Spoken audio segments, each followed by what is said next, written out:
Folks, it is now my great honor to bring forward a man who has been a tremendously great leader for the state of Indiana.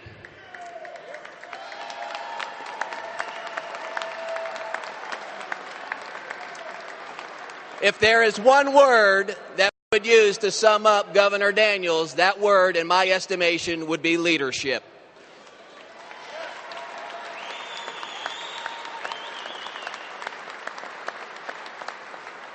Governor Daniels has provided incredible leadership on this issue, on property tax reform, on property tax caps, and had the wisdom to know that it had to be permanent in our Constitution going forward to protect Hoosiers. He realized that.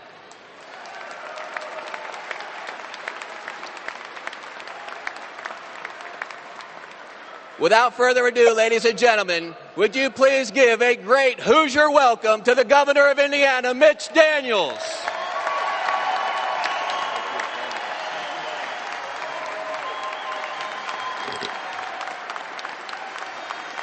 Thanks an awful lot.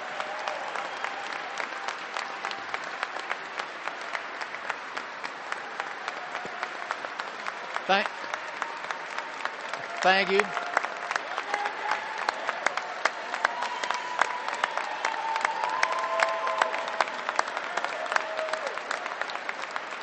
Thank you now.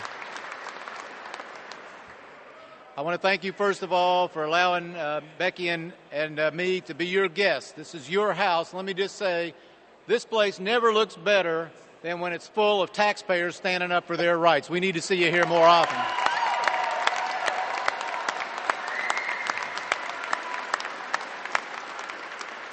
There is just no better sight.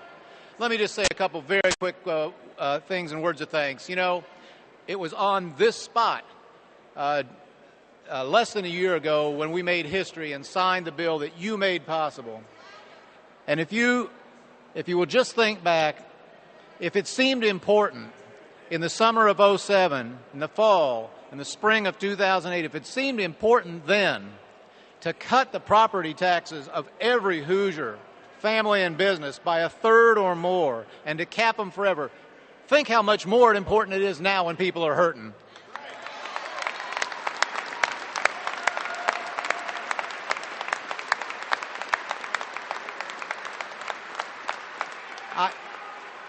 I cannot count the number of people that I have met as I've traveled the state these last few months who have told me that but for the property tax reductions that you delivered, they would not be in their house today. You have done that. We've got to finish the job.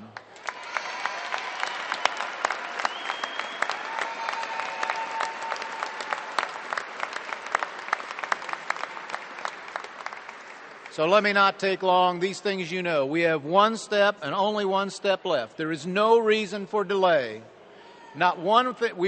When the people of Indiana vote to make this permanent a year from this fall, they will know everything there is to know about the effects of property tax relief and caps. There's no reason to delay now in guaranteeing them their right to vote. When you get upstairs, all you have to say to people is, please, leave this decision to the people, trust the people, and let us vote.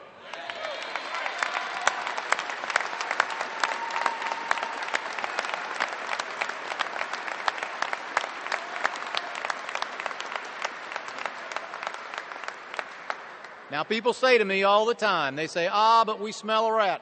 We suspect a double cross. You know, this isn't about more information. There won't be any more information. This is all about figuring out a way to kill the caps and prevent them from ever becoming permanent protection for taxpayers in our state.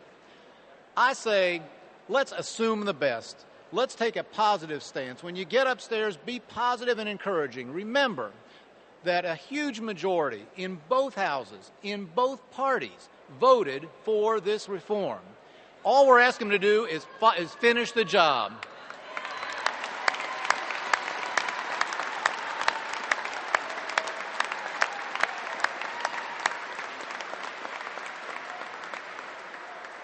Well, you all know the old saying, one man, one vote. Well, there's one man who can make possible one vote. that will protect Hoosier property taxpayers forever. He's not hard to spot. He's a distinctive-looking fella. Looks a little Irish. He will listen to you, I believe it. And he will certainly listen to his fellow members. If the other members of the House who've already voted to help property taxpayers before will simply say, Mr. Speaker, let us finish the job. Let us give this vote to the people of Indiana. I truly believe he'll do it. So it's all up to you now. Those folks up there, they know what I believe. They know how deeply I feel it. They need to know what you believe and how deeply you feel it. We will make this job permanent. You all take it from here.